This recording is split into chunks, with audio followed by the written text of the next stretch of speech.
Halo semua, selamat datang di channel YouTube Gol Terakhir. Kali ini kami akan membagikan kumpulan berita timnas Indonesia terbaru hari ini, di antaranya sebagai berikut. Bikin geger. Malaysia dianggap tak punya nyali. Thailand resmi tawarkan diri gantikan mereka hadapi timnas Indonesia di FIFA Matchday September 2025. Menurut Madam Pang, kalau ada negara yang merasa tidak selevel, silakan saja. Tapi jangan jadikan keheningan sebagai tameng untuk menghindari ujian. Resmi. Alhamdulillah, kabar baik untuk publik pecinta Garuda. Jai Itzes bikin heboh seantero Italia jelang bela timnas Indonesia. Venezia tinggalkan zona degradasi Serie A. Dikonfirmasi langsung oleh PSSI, begini kabar terbaru soal proses naturalisasi striker keturunan Mauro Ziljestra jelang laga krusial hadapi Cina. Mengejutkan, meski sudah rugi besar, supporter Cina masih tak puas FIFA hanya beri sanksi denda dan pengurangan tiket laga kandang kepada timnas Indonesia. Blak-blakan sampai minta hal ini. Yuk simak ulasan terlengkapnya sebagai berikut. Tapi sebelum itu jangan lupa subscribe, agar kalian tidak ketinggalan informasi terbaru seputar timnas Indonesia setiap harinya.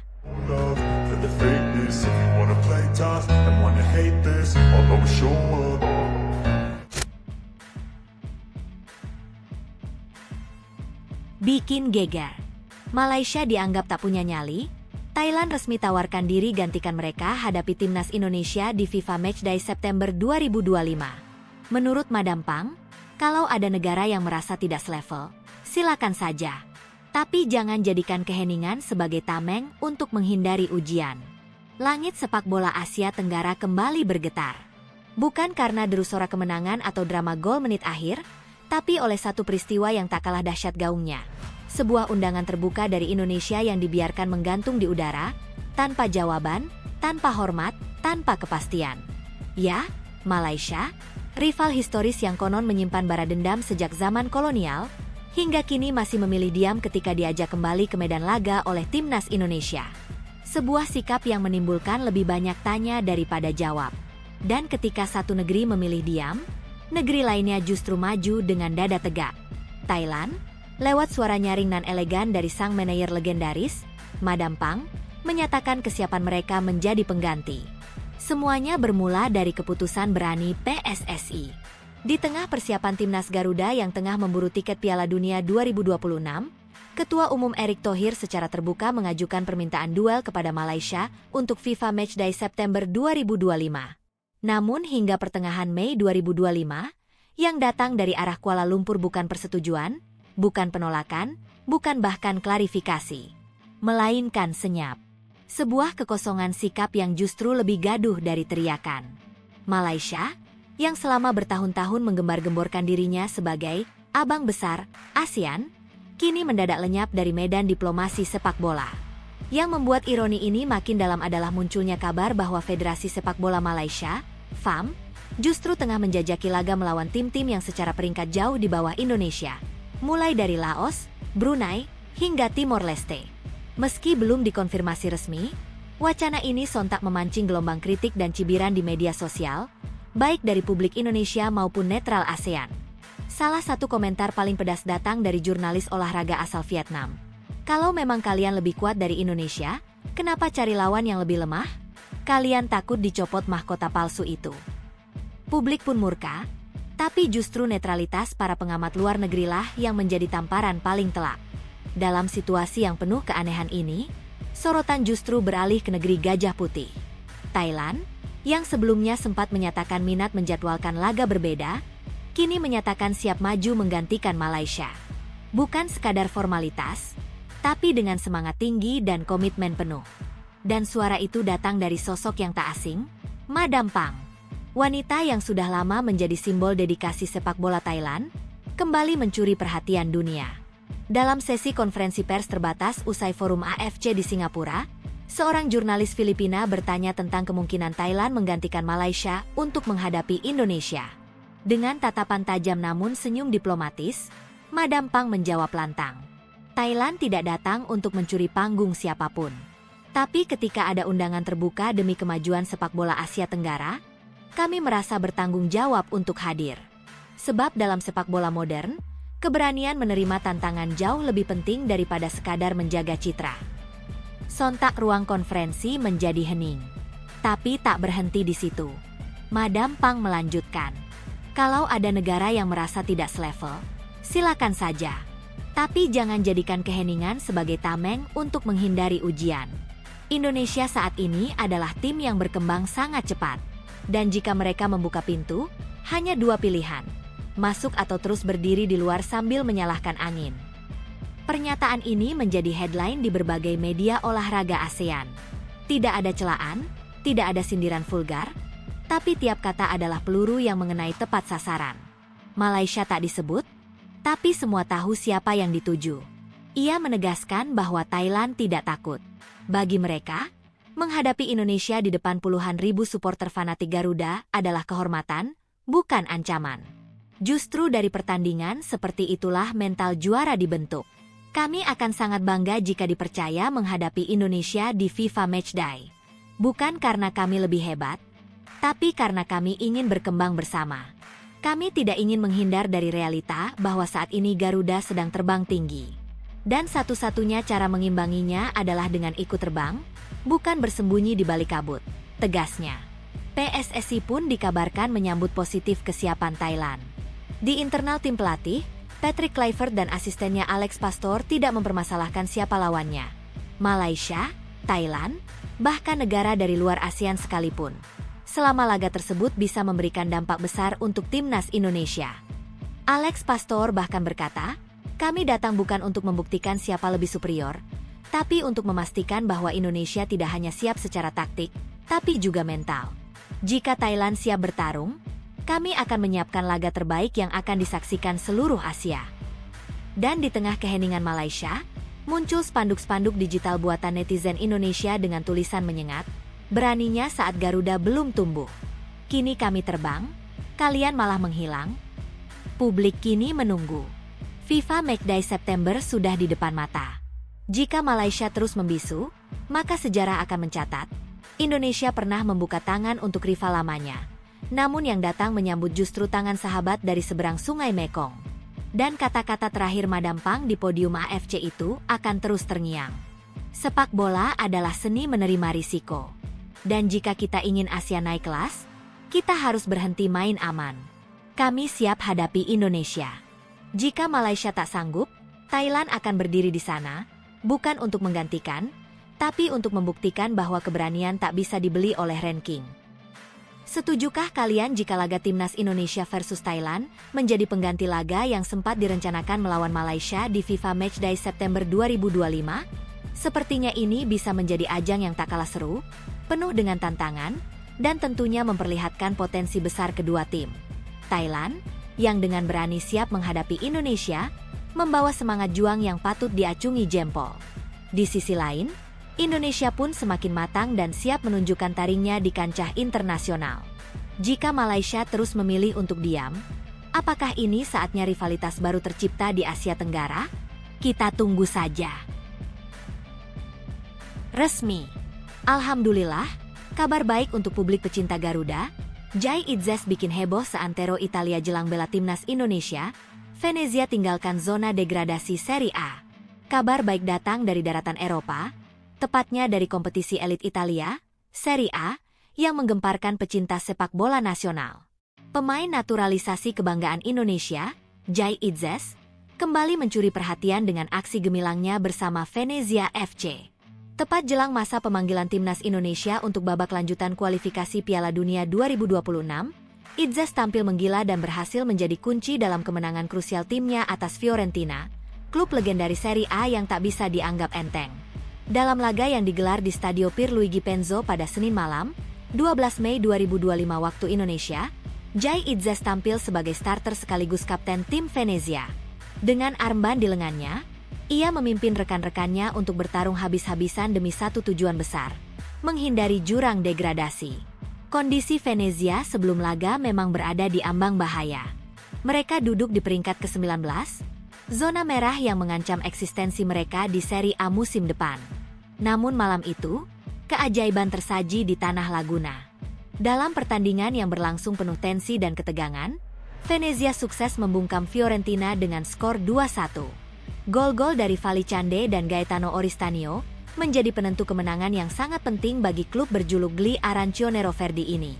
Fiorentina sempat membalas melalui Rolando Mandragora, tetapi gol tersebut tidak cukup untuk menghentikan kebangkitan Venezia. Jai Itzes tampil tenang, lugas, dan disiplin sepanjang 90 menit, mengawal pertahanan timnya dari gempuran La Viola yang mengincar posisi Eropa. Satu yang patut dicatat adalah bagaimana peran Jai Itzes bukan hanya sekadar seorang bek. Ia menjadi motor dari organisasi lini belakang dan bahkan terlibat aktif dalam transisi menyerang. Statistik mencatat bahwa ia melakukan 2 sapuan penting, mencatat 1 umpan kunci, dan melepaskan 11 umpan panjang, 5 diantaranya sukses menjadi peluang bagi rekan setimnya. Sebagai pemain bertahan, kualitas distribusinya mencerminkan kelas Eropa yang saat ini sangat dinanti-nantikan publik Indonesia. Ini bukan sekadar kemenangan biasa. Ini adalah momen kebangkitan yang membawa Venezia naik ke peringkat 17 dengan 29 poin dari 36 pertandingan, menggeser Lecce dan Empoli yang berada di posisi 18 dan 19. Dengan hanya 2 laga tersisa, posisi ini bisa menjadi penentu nasib mereka tetap di Serie A atau turun kasta. Dan semua itu tercipta dengan Jai Itzes sebagai pilar utama, sang penjaga gawang terakhir pertahanan Venezia. Jai Itzes sendiri kini sudah mencatatkan 34 penampilan bersama Venezia di semua kompetisi musim ini.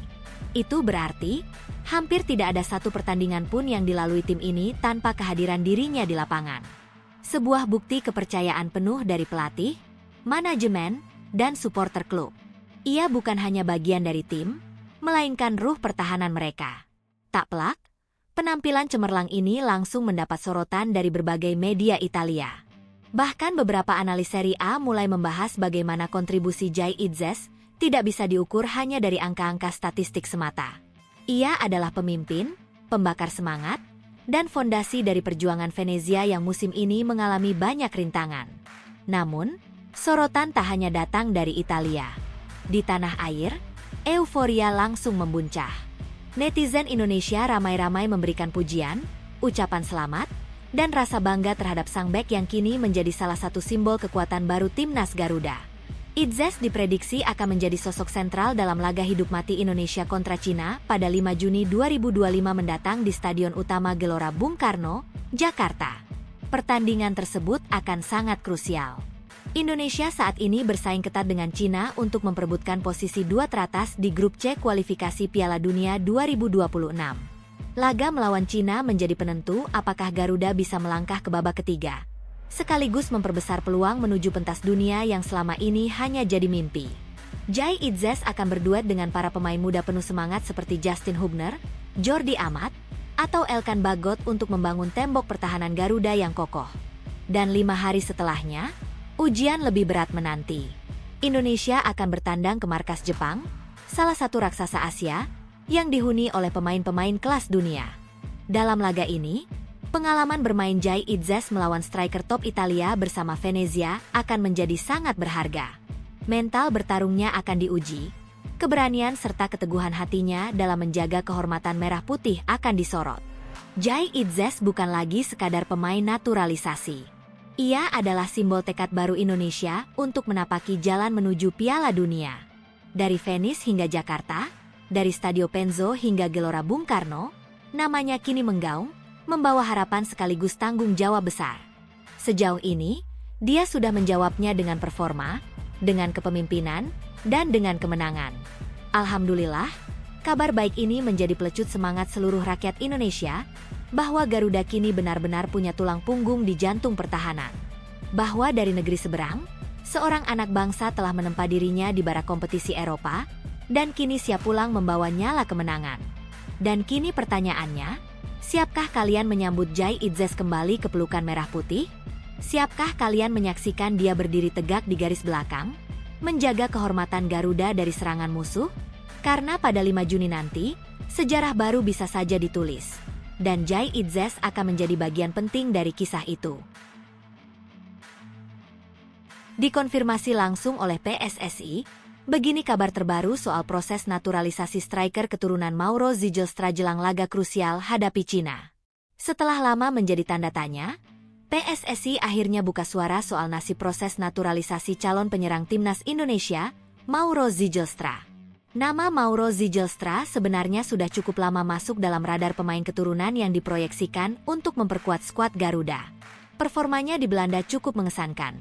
Pemain berdarah Indonesia ini tampil tajam bersama FC Volendam U21 dengan koleksi 15 gol dan 4 assist dari 23 laga musim ini. Tak hanya itu, pemain berusia 20 tahun tersebut bahkan sudah mencicipi atmosfer tim utama FC Volendam dengan catatan 5 pertandingan di kasta tertinggi Liga Belanda. Statistik ini pun membuat para penggemar timnas Indonesia mendesak PSSI untuk segera menyelesaikan proses naturalisasinya. Zijlstra dianggap sebagai solusi potensial bagi lini depan Indonesia yang selama ini dinilai masih belum maksimal dalam urusan mencetak gol. Keinginan untuk membela Merah Putih juga telah disampaikan secara langsung oleh Mauro Zijlstra dalam beberapa kesempatan. Ia menyatakan siap berganti kewarganegaraan demi bisa mengenakan seragam Garuda. Namun hingga Mei 2025, proses naturalisasinya belum kunjung rampung. Menanggapi hal tersebut, anggota Exco PSSI, Arya Sinulinga, akhirnya angkat suara. Menurut Arya, masih ada tahapan administratif yang belum tuntas sehingga PSSI belum bisa memproses lebih jauh ke jenjang berikutnya. Mengenai isu Mauro juga begitu, karena masih ada beberapa tahapan administrasi yang kita butuhkan. Sehingga Mauro belum kita proses lebih lanjut, ujar Arya Sinulinga dikutip dari kanal YouTube-nya. Arya menambahkan bahwa pihaknya masih terus berkoordinasi dengan Mauro Zijlstra agar seluruh persyaratan bisa segera dilengkapi. Ia berharap proses ini bisa selesai sebelum putaran ketiga kualifikasi Piala Dunia 2026 zona Asia, dimulai pada Juni 2025 mendatang. Mudah-mudahan nanti setelah langkah-langkah yang kita kerjakan bersama Mauro, ada proses-proses yang kita lakukan untuk pemain yang satu ini, jelas Arya. Sementara itu, PSSI memastikan bahwa untuk laga terdekat melawan Cina dan Jepang, tidak akan ada tambahan pemain naturalisasi baru. Keputusan ini diambil karena PSSI merasa cukup puas dengan materi pemain yang saat ini dimiliki pelatih Patrick Kluivert. Sebagai informasi, Indonesia akan menjalani 2 laga krusial pada lanjutan kualifikasi Piala Dunia 2026 zona Asia pada bulan Juni 2025. Laga tersebut bisa menjadi penentu nasib Garuda, apakah mampu melangkah lebih jauh atau tidak. Dengan belum tuntasnya proses Mauro Zijlstra, publik kini menanti langkah cepat PSSI agar sang pemain bisa segera memperkuat skuad, terlebih jika melihat performa gemilangnya di level klub. Apakah Mauro Zijlstra akan jadi kartu as timnas Indonesia di masa depan? Semua mata kini tertuju pada PSSI dan kelengkapan administrasi yang masih jadi ganjalan. Mengejutkan, meski sudah rugi besar, supporter Cina masih tak puas FIFA hanya beri sanksi denda dan pengurangan tiket laga kandang kepada timnas Indonesia. Blak-blakan sampai minta hal ini. FIFA telah resmi melayangkan sanksi kepada Persatuan Sepak Bola Seluruh Indonesia, PSSI, buntut dari insiden dalam laga timnas Indonesia melawan Bahrain yang berlangsung pada 25 Maret 2025 lalu. Keputusan ini diumumkan hanya berselang kurang dari sebulan sebelum Indonesia dijadwalkan menjamu Cina dalam lanjutan kualifikasi Piala Dunia 2026 zona Asia. Dalam surat bernomor FDD 2338, FIFA menyatakan bahwa terjadi tindakan diskriminatif dari sebagian supporter Indonesia selama pertandingan tersebut berlangsung, dan meminta PSSI untuk bertanggung jawab. Sanksi yang dijatuhkan FIFA terdiri dari 2 poin utama. Pertama, denda sebesar lebih dari 400 juta rupiah atau setara 25.000 franc Swiss harus dibayarkan oleh PSSI. Kedua, yang paling berdampak langsung pada laga mendatang, adalah pengurangan jumlah kapasitas penonton sebanyak 15% dari total kursi yang tersedia di Stadion Utama Gelora Bung Karno, SUGBK, Jakarta. Artinya, puluhan ribu kursi kosong dipastikan akan hadir dalam laga panas kontra Cina pada 5 Juni 2025, mengurangi efek intimidasi yang selama ini menjadi kekuatan utama Indonesia sebagai tuan rumah. Namun yang mengejutkan, di saat publik Indonesia mencoba menerima dan mengevaluasi dampak dari hukuman ini, reaksi dari Cina justru jauh lebih keras. Bukannya merasa cukup atau menerima keputusan FIFA sebagai bentuk keadilan, para supporter dan media di negeri tirai bambu justru terang-terangan menyuarakan ketidakpuasan. Mereka menilai sanksi kepada timnas Indonesia terlalu ringan dan tidak memberi efek jera yang setimpal. Media lokal Cina seperti Suho bahkan menulis secara terbuka bahwa sebagian besar penggemar sepak bola di dalam negeri menyayangkan keputusan FIFA yang hanya menjatuhkan denda dan pengurangan kapasitas penonton. Dalam artikelnya, Suho menyebut bahwa banyak supporter Cina justru menginginkan sanksi yang jauh lebih berat kepada Indonesia, termasuk kemungkinan pemberian kemenangan otomatis kepada Cina untuk laga di Jakarta. Setelah melihat berita ini, para penggemar dalam negeri dengan belak-belakan mengatakan bahwa FIFA sebaiknya menjatuhkan hukuman berupa kekalahan 0-3 di kandang sendiri bagi Indonesia dan memberikan 3 poin kepada tim nasional Cina. Tulis Suho, dikutip Senin, 12 Mei 2025. Reaksi keras ini tentu mencerminkan betapa tegangnya atmosfer menuju laga Indonesia versus Cina. Para supporter Cina disebut merasa telah dirugikan secara psikologis dan moral oleh insiden dalam laga kontra Bahrain, meskipun mereka sendiri tidak menjadi pihak yang terlibat langsung. Sentimen bahwa Indonesia seharusnya dihukum lebih keras menjadi bola panas yang kini menyulut opini publik dan bahkan bisa memengaruhi tensi pertandingan. Padahal, FIFA sendiri sejauh ini belum menunjukkan indikasi akan menambah hukuman terhadap Indonesia. Bahkan, Federasi Sepak Bola Dunia itu justru membuka ruang kompromi agar PSSI dapat tetap menyelenggarakan pertandingan dengan penonton penuh, asalkan 15% kursi yang dikosongkan diisi oleh komunitas netral seperti pelajar, keluarga, perempuan, dan organisasi anti-diskriminasi. PSSI juga diminta mengajukan denah tempat duduk dan rencana penyelenggaraan yang mencakup spanduk-spanduk edukatif bertema inklusivitas dan perlawanan terhadap diskriminasi. Namun, wacana kompromi ini justru menjadi bahan olokan di sebagian kalangan pendukung Cina. Mereka menilai bahwa langkah tersebut terlalu lunak dan bahkan menuduh FIFA melakukan standar ganda. Isu-isu sensitif ini pun menyebar luas di media sosial, memperuncing narasi bahwa Indonesia dilindungi, sementara Cina merasa dirugikan secara sistemik oleh keputusan-keputusan otoritas sepak bola internasional. Situasi ini tentu menambah beban bagi PSSI dan pelatih timnas Indonesia, Patrick Kluivert, dalam menyiapkan tim menghadapi laga penting tersebut. Di satu sisi, tekanan publik dalam negeri menuntut kemenangan atas Cina demi memperbesar peluang lolos ke babak selanjutnya.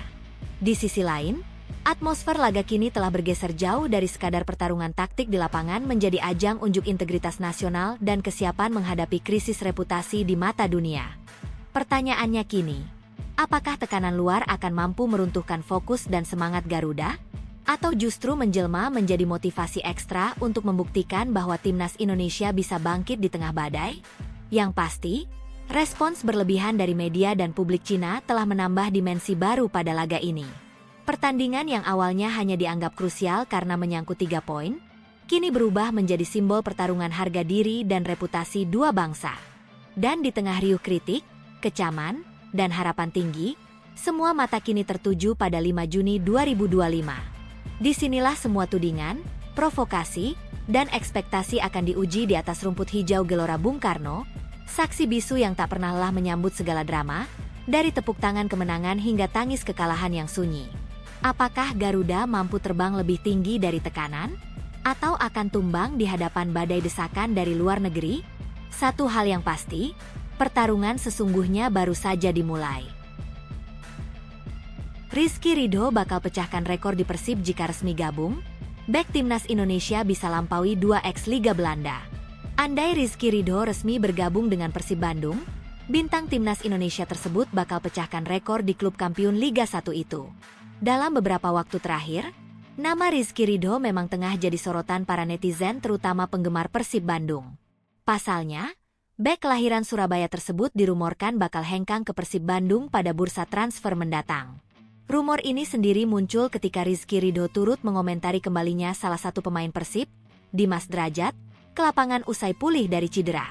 Komentar Rizky Ridho tersebut menimbulkan spekulasi di kalangan bobotoh. Ada fans Persib yang menganggap hal tersebut sebagai sebuah kode. Tak sedikit pula bobotoh yang membujuk rayu sang bek timnas Indonesia tersebut agar mau bergabung ke Persib pada bursa transfer musim panas 2025 mendatang. Sebagai informasi, Rizky Ridho sendiri sejak lama telah dikaitkan dengan Persib. Bahkan, dia pernah mengakui bahwa sempat ada tawaran dari Maung Bandung. Tepatnya ketika dirinya masih di Persebaya Surabaya. Namun saat itu, bek berusia 23 tahun tersebut justru memilih Persija Jakarta.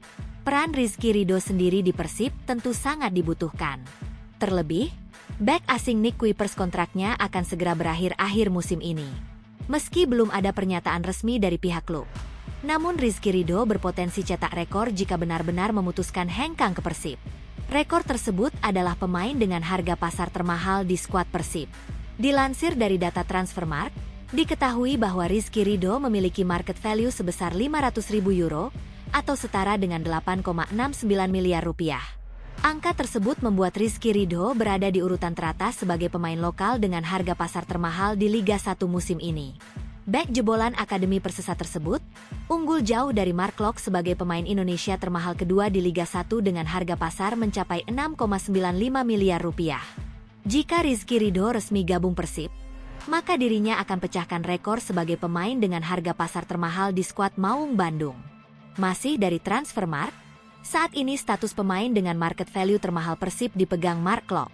Seperti yang telah dijelaskan sebelumnya, mantan pemain Utrecht U21 tersebut memiliki market value sebesar 400.000 euro. Sedangkan pemain termahal kedua dipegang oleh Nick Kuipers. Bek Belanda yang pernah bermain di ADO Den Haag tersebut memiliki market value sebesar 325.000 euro atau setara dengan 5,65 miliar rupiah. Kelvin Verdonk potensi geser Jai Itzes jadi kapten timnas Indonesia. Ini statistiknya saat bantai Ajax. Penampilan luar biasa ditunjukkan oleh Kelvin Verdonk saat NEC Nijmegen mencatat kemenangan mengejutkan atas Ajax Amsterdam di pekan ke-32 Eredivisie 2024-2025. Kelvin Verdonk ciamik sebagai kapten. Apakah berpotensi geser Jai Itzes sebagai kapten timnas Indonesia? Pertandingan yang berlangsung di Johan Cruyff Arena, Minggu, 11 Mei 2025, menjadi momen bersejarah bagi tim tamu yang sukses mengalahkan Ajax dengan skor telak 3-0. Dalam laga tersebut, NEC tampil dominan dan tak memberi banyak ruang bagi Ajax untuk mengembangkan permainan. 3 gol tercipta melalui aksi impresif Son Hansen, Brian Pereira, dan Sami Owisa. Ketiga pemain ini memanfaatkan celah di lini belakang Ajax yang tampil di bawah performa terbaiknya. Namun, salah satu sosok yang paling mencuri perhatian adalah sang kapten NEC, Kelvin Verdonk. Pemain yang juga membela timnas Indonesia ini menunjukkan performa solid di lini belakang. Dengan statusnya sebagai pemimpin di lapangan, Verdonk berhasil mengorganisir pertahanan tim dengan sangat baik. Secara statistik, kontribusi Verdonk begitu mencolok. Ia mencatat 5 sapuan penting, 1 intercept, dan 5 tackle sukses yang membuat lini serang Ajax kesulitan menembus pertahanan NEC. Selain itu, ia juga memenangkan 5 dari 6 duel langsung dengan pemain lawan, menunjukkan keunggulan fisik dan mental yang konsisten sepanjang pertandingan. Tak hanya piawai dalam bertahan, Verdonk juga berperan aktif dalam membangun serangan. Ia mencatat 2 umpan kunci dan 3 umpan panjang yang akurat. Dari total 46 operan yang ia lakukan, 35 diantaranya berhasil menemui sasaran, menghasilkan tingkat akurasi sebesar 76%. Penampilan gemilang ini membuatnya mendapat nilai 7,5 dari situs statistik ternama SofaScore. Kemenangan ini bukan hanya menjadi ajang pembuktian NEC Nijmegen atas kemampuan mereka melawan tim besar, tetapi juga membuka peluang besar bagi mereka untuk berlaga di kompetisi Eropa musim depan. Saat ini, NEC masih bersaing untuk masuk ke zona playoff yang menentukan tiket ke ajang kontinental. Pelatih NEC, Roger Meijer, turut memberikan pujian atas penampilan kolektif anak asuhnya. Menurutnya, kemenangan di kandang pemuncak klasemen memberikan suntikan semangat luar biasa jelang akhir musim. Meski harus mengambil keputusan taktis yang di luar dugaan banyak pihak, hasil yang diraih membuktikan keberhasilan strategi yang dijalankan. Sukses NEC atas Ajax juga memperpanjang catatan positif mereka dalam beberapa pekan terakhir. Di saat klub-klub besar Eredivisie tengah berjuang menjaga konsistensi, NEC justru menunjukkan tren peningkatan performa secara signifikan. Dengan lini pertahanan yang solid serta kreativitas di lini tengah dan depan, tim ini berpotensi menjadi kuda hitam dalam perebutan tiket Eropa. Kelvin Verdonk kini menjadi salah satu pemain yang disorot media lokal dan internasional. Karirnya yang terus menanjak sejak resmi membela timnas Indonesia menambah daya tarik tersendiri bagi para penggemar sepak bola tanah air. Keberhasilannya di Liga Top Eropa menjadi bukti kualitas pemain naturalisasi yang memberi dampak nyata bagi klub dan negara. Kedepan, NEC masih menyisakan 2 pertandingan krusial untuk mengamankan posisi di jalur playoff. Konsistensi performa seperti saat menghadapi Ajax tentu menjadi kunci.